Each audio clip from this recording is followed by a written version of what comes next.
वहीं अगली खबर नोएडा से है, जहां अवैध निर्माण पर नोएडा प्राधिकरण का चला बुलडोजर। स्थानीय लोगों ने प्राधिकरण की टीम के साथ की धक्का मुक्की। अवैध निर्माण तोड़ने का निवासियों ने किया विरोध। नोएडा के सेक्टर 78 गोल्फ व्यू सोसाइटी का यह मामला है। तो नोएडा की ये घटना देख सकते हैं, जहां अवैध निर्माण पर जब बुलडोजर की कार्रवाई होती है तो आसपास के लोगों ने प्राधिकरण के लोगों के साथ मारपीट शुरू कर दी, धक्का मुक्की शुरू कर दी और जमकर विरोध किया।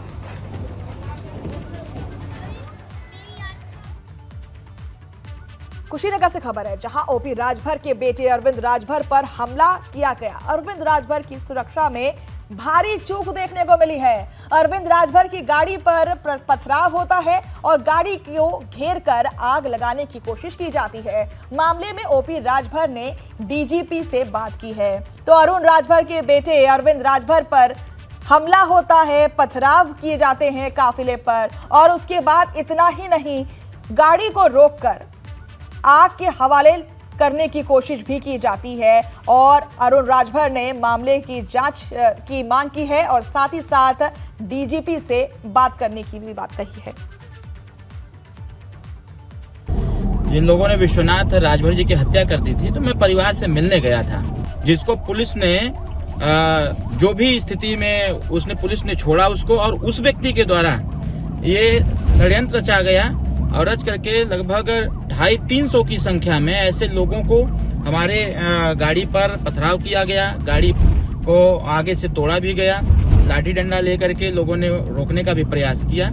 जब इस स्थिति को हमने भांपा तो तुरंत वहां से निकलने का प्रयास किया और लगभग 35 से 40 मिनट के प्रयास के बाद तब मैं वहां से निकला और निकल करके मैं अपने माननीय पूर्व विधायक श्री रामानंद बौद्ध के आवास पर मैं जा रहा हूं। वहां पुलिस को भी सूचना दी गई। सुबह से ही सूचना पुलिस को दी जा रही थी कि वहां पर जाना है, लेकिन स्थानीय प्रशासन, जनपदीय प्रशासन की लापरवाही की वजह से इतनी बड़ी घटना घटी है। उस भीड़ में तमाम ऐसे संदिग्ध लोग भी दिख रहे थे कि जो वहां विश्वनाथ की हत्या कर सकते हैं, वो गोली भी चला सकते थे, वहां कुछ भी कर सकते थे, कोई भी घटना घटित हो सकता था उस रात्रि की बेला। रायबरेली से खबर है, जहां गलत इलाज से नवजात के हाथ में इंफेक्शन फैल गया। लापरवाही की वजह से उसके नवजात शिशु के हाथ काटने पड़ गए। निजी अस्पताल की लापरवाही से मासूम का हाथ काटा गया। एम्स में डॉक्टर को निगरानी में काटा गया मासूम का हाथ, और परिजनों की शिकायत पर डीएम ने दिए जांच के आदेश। तो डॉक्टरों की लापरवाही का मामला सामने आया है, जहां लापरवाही के कारण एक शिशु के हाथ में इंफेक्शन फैल गया। खामियाजा भुगतना यह पड़ गया कि उस शिशु का हाथ काटना पड़ गया। गलत इलाज से नवजात शिशु के हाथ में इंफेक्शन फैल गया। रायबरेली की ये तस्वीरें हैं, रायबरेली की ये घटना है, जहां गलत इलाज के दौरान, या फिर हम कहें गलत इलाज की वजह से, एक छोटे से नवजात बच्चे के हाथ में जहर फैलने लगा, इंफेक्शन फैलने लगा, जिसकी वजह से शिशु का हाथ काटना पड़ गया। और अब बात नोएडा की कर लेते हैं, जहां नोएडा प्राधिकरण की 200 करोड़ की एफडी में सेंधमारी होती है। मामले में थाना सेक्टर 58 पुलिस ने एक आरोपी अब्दुल खादर को गिरफ्तार कर लिया है। गिरफ्तार आरोपी पुडुचेरी में ई रिक्शा चलाता है। पुलिस के मुताबिक कोलकाता का मनु पोला इस खेल का मास्टरमाइंड बताया जा रहा है। हालांकि अभी भी 4 आरोपी फरार हैं। मामले में तमिलनाडु, पुडुचेरी, गुजरात सहित अन्य जगहों से आरोपियों के तार जुड़ रहे हैं। आरोपी के पास से प्राधिकरण का आई कार्ड, विजिटिंग कार्ड, प्राधिकरण की मुहर, आधार कार्ड और पैन कार्ड बरामद किए गए हैं। वहीं बाकी 4 आरोपियों की गिरफ्तारी के लिए पुलिस की 4 टीमें बनाई गई हैं। बता दें कि आरोपी ने खुद को प्राधिकरण का कर्मी बताया और 200 करोड़ की एफडी से 3 करोड़ 90 लाख निकाले थे। नोएडा प्राधिकरण के मुताबिक बैंक की तरफ से 196.20 करोड़ प्राधिकरण के खाते में वापस कर दिए गए हैं, जबकि बैंक को निर्देश दिया गया है कि बाकी की बची हुई 3 करोड़ 80 लाख रुपए उसे ब्याज समेत निर्धारित समय अवधि में वापस किया जाए। इस बीच जांच में जुटी पुलिस बैंक और प्राधिकरण के कर्मियों की भूमिका की भी जांच कर रही है। तो 20 करोड़ की एफडी की सेंधमारी हुई है और एक शख्स अपराधी जो है वो पकड़ा गया है। बाकी लोगों की जांच अभी पड़ताल चल रही है और इन्वेस्टिगेशन चल रही है। पुलिस की 4 टीमें गठित की गई हैं। लक्सर में बारिश से लोगों का बुरा हाल हो गया है। क्षेत्र में जलस्तर बढ़ गया है। चारों तरफ पानी ही पानी नजर आ रहा है। बाजार में पानी भरा हुआ है। आवाजाही में परेशानी हो रही है। बारिश से बाजारों पर बड़ा फर्क देखने को मिल रहा है। तस्वीरों में आप देख सकते हैं, ये बाजार की तस्वीरें हैं जहां पर दुकान के अंदर पानी भरा पड़ा है। लक्सर की तस्वीरें हैं। मार्केट आप देख लीजिए, पानी से लबालब है। मार्केट के अंदर, दुकानों के अंदर नाले का पानी घुसा हुआ है। ऐसे में व्यवसाय में काफी गिरावट देखने को मिल रही है। मार्केट में लोग आ नहीं पा रहे हैं। रिहायशी इलाकों का भी वही हाल है। लक्सर से ये तस्वीरें हैं जहां भारी बारिश से हर तरफ जल भराव की समस्या देखने को मिल रही है और लोगों का पानी से या फिर हम कहीं बारिश से बुरा हाल हो रहा है। नोएडा से खबर है जहां बारिश के बाद सड़कों पर भरा पानी। बारिश से सड़कों पर 3 फीट तक पानी भरा पड़ा है। सड़क किनारे पब्लिक टॉयलेट में पानी भरा हुआ है। प्राधिकरण के दावों की चंद मिनटों की बारिश ने पोल खोल कर रख दी है। तो शौचालय में भी पानी भरा पड़ा है। इससे आप अंदाजा लगा सकते हैं कि जो पानी जमा हुआ है वो कितना गंदा हो सकता है। और नोएडा की सड़कें बदहाल दिखाई दे रही हैं। पानी से लबालब, पानी से भरी हुई हैं। चंद मिनटों या फिर हम चंद घंटों की बारिश से नोएडा का ये हाल है और ऐसे में प्राधिकरण के दावों की पोल खुलती हुई दिख रही है। गाड़ियां रेंगती हुई नजर आ रही हैं और ट्रैफिक या फिर हम कहें आवाजाही में लोगों को काफी परेशानी देखनी पड़ रही है। नोएडा की सड़कों पर जलभराव देखने को मिल रहा है। बारिश से सड़कों पर 3 फीट लंबा जाम देखने को मिल रहा है और 1-1 फीट तक पानी जमा हुआ है। बात लक्सर की है जहां भारी बारिश से जनजीवन पूरी तरह से अस्त व्यस्त हो गया है। नदी नाले उफान पर हैं और लोग दहशत में हैं। लक्सर क्षेत्र में बह रही नदी पथरी रोह उफान पर है और लगातार हो रही बारिश से नदी का जलस्तर बढ़ता जा रहा है। पथरी रोह के आसपास के गांव में पुलिस ने अलर्ट जारी कर दिया है और लोगों से इस इलाके में न जाने की अपील की जा रही है। साथ ही कोतवाली प्रभारी अमरजीत सिंह ने लोगों से आवश्यक रूप से घरों से बाहर न जाने की अपील की है। तो तस्वीरें आपके सामने हैं कि पथरी रोह के आसपास के गांव में अलर्ट जारी कर दिया गया है और लोगों से यह आग्रह किया जा रहा है प्रशासन के द्वारा कि अगर आवश्यकता नहीं है तो बाहर ना निकलें। और बारिश का कहर देखने को मिल रहा है। रोड्स में पानी है, रिहायशी इलाकों में पानी है, मार्केट में पानी है और दुकानों के अंदर पानी है।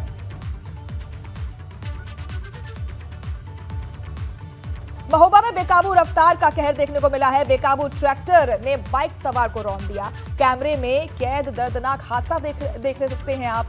सड़क हादसे के बाद मौके से भागा ट्रैक्टर ड्राइवर। बाइक सवार की हालत गंभीर बताई जा रही है। हालत नाजुक होने के चलते हायर सेंटर रेफर कर दिया गया है। शहर कोतवाली क्षेत्र के PWD तिराहे की एक घटना है। तो बेकाबू ट्रैक्टर ने बाइक सवार को रौंद दिया, जिसके बाद बाइक सवार की हालत गंभीर बताई जा रही है। महोबा की यह घटना है। फिलहाल बाइक सवार की हालत बहुत गंभीर बताई जा रही है, जिसे अब अस्पताल रेफर कर दिया गया है और उसका इलाज चल रहा है। बेकाबू ट्रैक्टर ने बाइक सवार पर हमला किया था या फिर हम कहें रौंद दिया, जिसकी वजह से ये हादसा हो गया। बेकाबू ट्रैक्टर ने बाइक सवार को रौंद दिया और अब बाइक सवार की हालत गंभीर बताई जा रही है, जिसका इलाज अभी चल रहा है। महोबा की ये तस्वीरें हैं। हालत नाजुक होने के चलते हायर सेंटर बाइक सवार को रेफर कर दिया गया है। कोतवाली क्षेत्र के PWD तिराहे की यह घटना है। तो बेकाबू ट्रैक्टर का कहर देखने को मिला है, बेकाबू रफ्तार का कहर देखने को मिला है। दर्दनाक अंजाम आपके सामने। और अय्या से खबर आ रही है जहां तेज रफ्तार ट्रक ने विद्युत कर्मी को रौंद दिया। विद्युत कर्मी की मौके पर मौत हो गई। विद्युत कर्मी की मौत से परिजनों का रो रो कर बुरा हाल हो गया है। सदर कोतवाली क्षेत्र के दिव्यापुर बाईपास पर यह हादसा हुआ। तो तेज रफ्तार ट्रक ने बिजली कर्मी को रौंद दिया और उसके बाद अब बिजली कर्मी के परिवारजनों में मातम का माहौल पसरा हुआ है। कोहराम मचा हुआ है। रो रो कर परिवारजनों का बुरा हाल हो गया है। तेज रफ्तार का कहर देखने को मिला है और ये दर्दनाक मौत, रफ्तार का कहर और उसकी वजह से दर्दनाक मौत हुई है विद्युत कर्मी की। औरैया की तस्वीरें हैं, ये हम दूसरी तस्वीर आपको दिखा रहे हैं जहां पर तेज रफ्तार का कहर देखने को मिला। तेज रफ्तार ट्रक ने बिजली कर्मी को रौंद दिया, जिसके बाद मौके पर ही बिजली कर्मी की मौत हो गई। उसके बाद सूचना मिलते ही पुलिस प्रशासन वहां पहुंची और अब तहकीकात जारी है। ट्रक के चालक को खोजा जा रहा है, उसकी तलाश जारी है और ऐसे में हर किसी से ये आग्रह रहेगा कि रफ्तार धीमी रखें, रोड्स पर अपनी सेफ्टी का ख्याल रखें।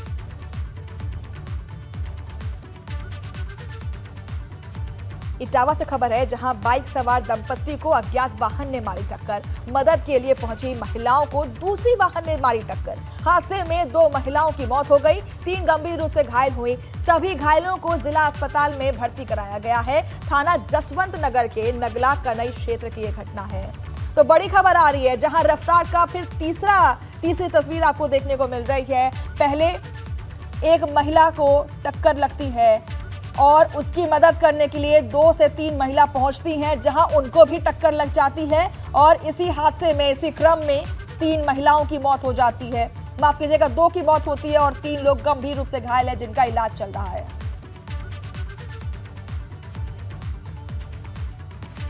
नमस्कार, मैं हूं आपके साथ मनीषा सिंह और आप देख रहे हैं एबीपी गंगा। सबसे पहली खबर उन्नाव से आ रही है, जहां उन्नाव पुलिस ने खुद के अपहरण की साजिश रचने वाले 2 लोगों को दबोच लिया है और नाबालिग से शादी करने के लिए आरोपी ने रची थी साजिश। आरोपी ने नाबालिग को भी भगा ले गया था और अपने साथ पुलिस ने नाबालिग को भी कराया रिहा।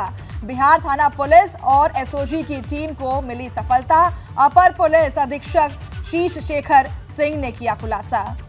तो उन्नाव से खबर आ रही है, जहां पर आप इस शख्स को देख सकते हैं, जिसने अपने ही अपहरण की बुनी थी जाल। उसके बाद ये फेक जो फाइल था उसे अब डिस्क्लोज कर दिया गया है पुलिस के द्वारा। पुलिस ने खुद के अपहरण की साजिश रचने वाले को दबोच लिया है, गिरफ्तार कर लिया है।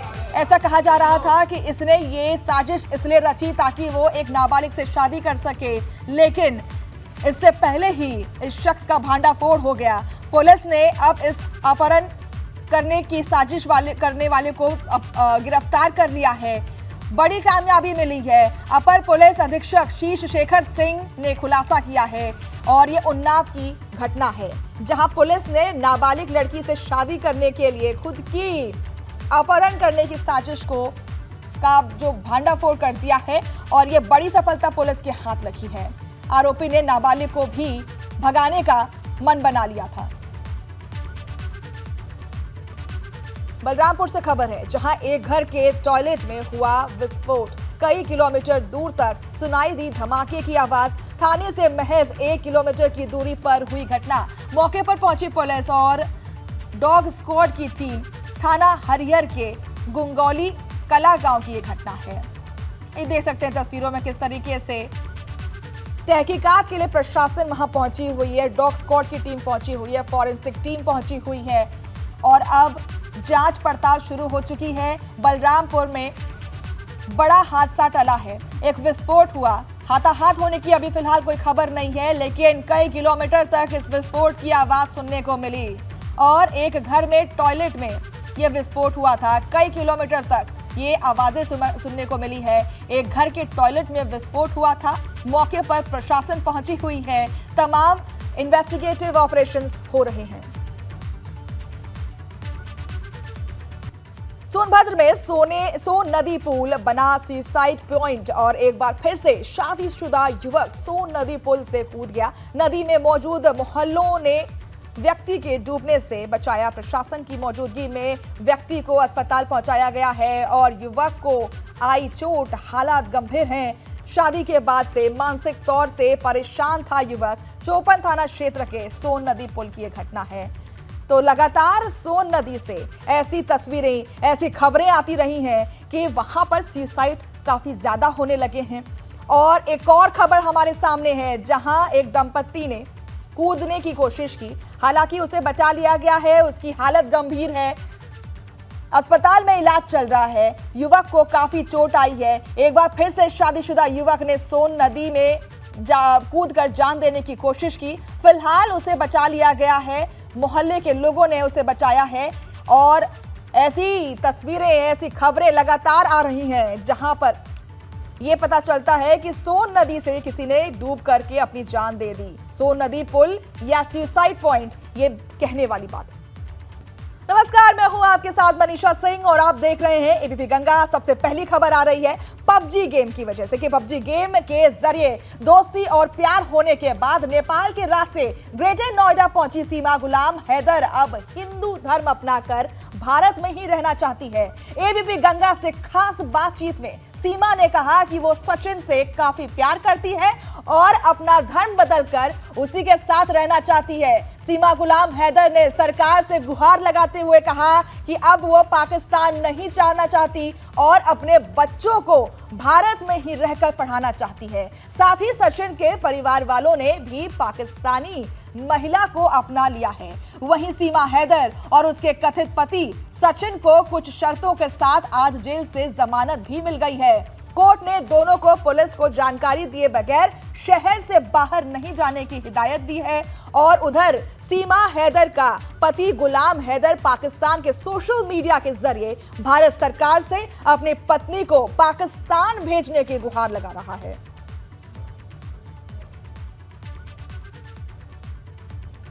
तो आज बात करेंगे इनसे। सीमा, आप जेल से छूट कर आई हैं, तो आपको किस तरह से कैसा लग रहा है? मुझे बहुत खुशी हो रही है, बहुत अच्छा लग रहा है। बस कि अब हमारी कोर्ट की मैरिज हो जाए, वैसे तो हो गई है, कोर्ट की रहती है तो हो जाए, फिर बहुत शांति से रह जाऊँ। मुझे यहाँ बस नागरिकता मिल जाए, मुझे मेरे बच्चों को, फिर कोई चिंता नहीं। चाहती क्या है आप, जो है मतलब भारत की सरकार से और लोगों से चाहती क्या है, और पाकिस्तान की सरकार से क्या चाहती हैं? पाकिस्तान की सरकार से ये चाहती हूँ कि मुझे मेरे हाल पे छोड़ दें। मैं यहाँ बहुत खुश हूँ, मैं वापस नहीं आऊँगी, किसी भी हाल में नहीं आऊँगी। मैं अपने बच्चों के साथ बहुत खुश हूँ। मैं बच्ची नहीं हूँ, बड़ी हूँ, मैं अपना भला और बुरा समझ सकती हूँ। मुझे कोई प्रेशर कुछ भी नहीं है, मैं अपनी मर्ज़ी से आई थी और मैं बहुत खुश हूँ सचिन के साथ। और वो तो कुछ बीच में आए भी ना। और रही बात इंडियन की, तो मैं इनसे रिक्वेस्ट करूँगी कि मुझे यहाँ की नागरिकता दें और मुझे यहाँ रहने की इजाज़त दी जाए, मुझे मेरे बच्चों के साथ। भारत की सरकार से आप क्या चाहते हैं, क्या अपील करना चाहती है? यही अपील है कि मेरे पति को और मुझे आराम से रहने दें यहीं पर, और मुझे दे दें यहाँ की नागरिकता, ताकि मैं अपने बच्चों को स्कूल भेज सकूँ और मैं पढ़ा सकूँ यहाँ पे। तो जेल में आपके साथ कैसा रवैया रहा कि आप पाकिस्तानी महिला हैं, किसी ने कोई दुर्व्यवहार किया हो? किस तरह का व्यवहार रहा आपका वहाँ पे रहा, और यहाँ पर किस तरह का व्यवहार देखती हैं आप? वहाँ पे सभी रिस्पेक्ट कर रहे थे, जेलर साहब और जो लेडीज़ थी जेल पुलिस में, वो भी रीमा और शिवानी नाम था लड़कियों का, बहुत रिस्पेक्ट दे रही थी मुझे। सोनम, ये सब बहुत रिस्पेक्ट, ये सोच के कि मैं पाकिस्तानी हूँ, मेरे बच्चों को उठाती खिलाती थी। मेरे बच्चे तो वहाँ बिस्किट वगैरह सब कुछ वही देती थी। ऐसा लगता नहीं मेरे बच्चों को जेल है, वो घर समझते मम्मी घर चलो, जब हम जाते थे ना सोने के लिए तो यही समझते थे ये। और वहाँ की जो लड़कियाँ अंदर कैद थी, तो वो तो मुझे इतना खुश थी कि मैं हिंदू धर्म में आई हूँ।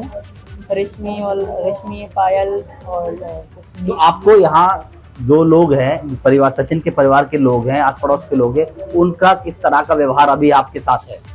बहुत अच्छा है। मम्मी बहुत अच्छी हैं, पापा बाबा बहुत अच्छे हैं, ये मुझे बहुत प्यार करते हैं और मेरे बच्चों से भी करते हैं, बहुत अच्छे हैं। आप बता रहे थे कि आपने हिंदू धर्म अपना लिया है? जी सर, अपना लिया बिल्कुल। मैं पूजा भी करती हूँ और उनके साथ पूजा में बैठी, मैंने आरती भी उतारी माता जी की, तो अपना लिया है। बाकी गंगा नहाना रहता है, वो आज हो जाएगा।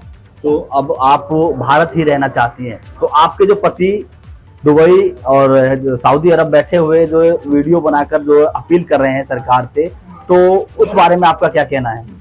वो तो पहले तो बकवास ही कर रहे हैं, ऐसे ड्रामा कर रहे हैं, वो ऐसी कोई बात नहीं है। उसके पहले बीवी बच्चे हैं, तो उनके साथ खुश रहे, मैं यहाँ खुश हूँ।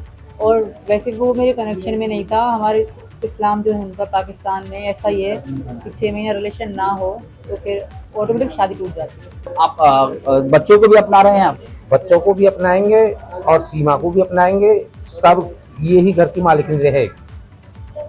क्या ये जैसे बता रहे हैं कि हिंदू धर्म इन्होंने अपना लिया, इन दोनों की शादी पहले नेपाल में हो गई थी और फिर एक शादी दोबारा से जो है कोर्ट मैरिज करेंगे, जो गंगा नहान के बाद में, क्या आपका क्या कहना है? गंगा इसका धर्म वो गंगा नहाने पे और इनका जो है जयमाला डलवा देंगे, या जैसे भी हमारे गांव के पब्लिक जो जैसे भी हमारे साथी हैं, हमारे चाचा ताऊ सब कुनबा गुटा जैसे ये वो करेंगे। आस पड़ोस के लोग जो आरोप या किसी तरह का कोई किसी को आपत्ति तो नहीं है कि वो पाकिस्तानी है? सब लोगों का कैसा रवैया किस तरह का है? नहीं, किसी को आपत्ति नहीं, सभी खुशी हैं। और अगली खबर गोंडा से है, जहां यूनिफॉर्म सिविल कोड को लेकर बृजभूषण शरण सिंह का बड़ा बयान सामने आया है। यूनिफॉर्म सिविल कोड और राहुल गांधी के बयान पर बोले बृजभूषण शरण सिंह, एक देश में दो कानून नहीं चलेगा। बृजभूषण शरण सिंह, केंद्र सरकार हर किसी की बात सुन रही है और उन्होंने कहा कि यूनिफॉर्म सिविल कोड की आपत्तियों पर विचार कर रही है सरकार। कई मुस्लिम नेता भी यूनिफॉर्म सिविल कोड के समर्थन में हैं। तो यूनिफॉर्म सिविल कोड पर बृजभूषण शरण सिंह का बड़ा बयान सामने आया है और कहा है कि विचार कर रही है सरकार, और कई मुस्लिम नेता भी यूनिफॉर्म सिविल कोड के समर्थन में है। साथ ही साथ उन्होंने राहुल गांधी पर भी कड़ा प्रहार किया है।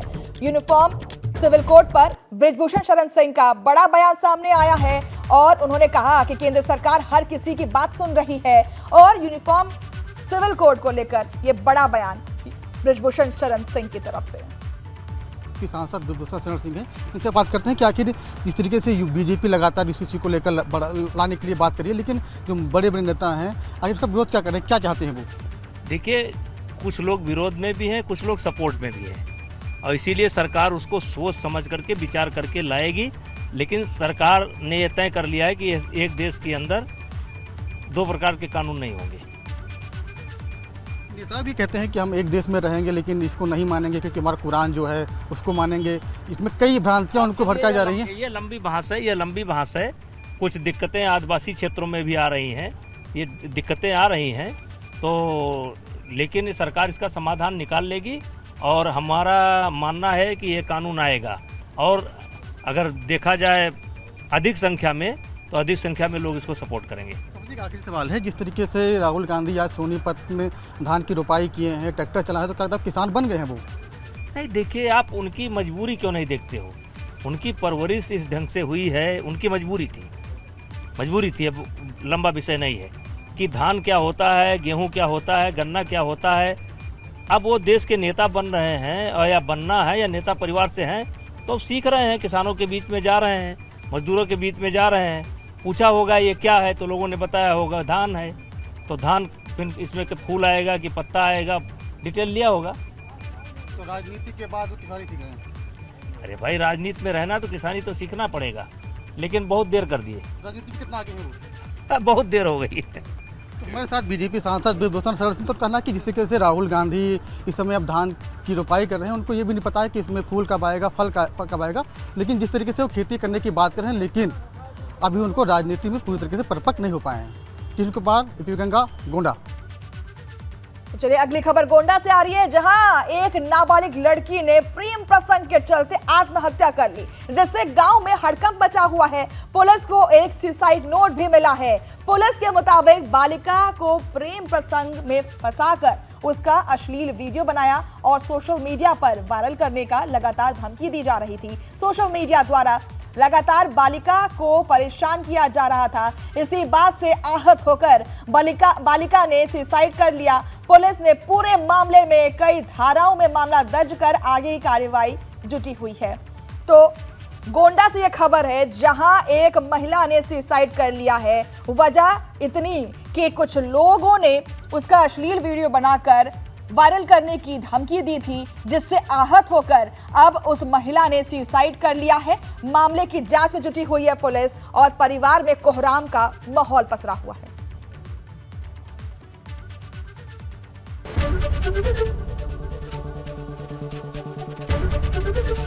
एबीपी गंगा, खबर आपकी, जुबान आपकी।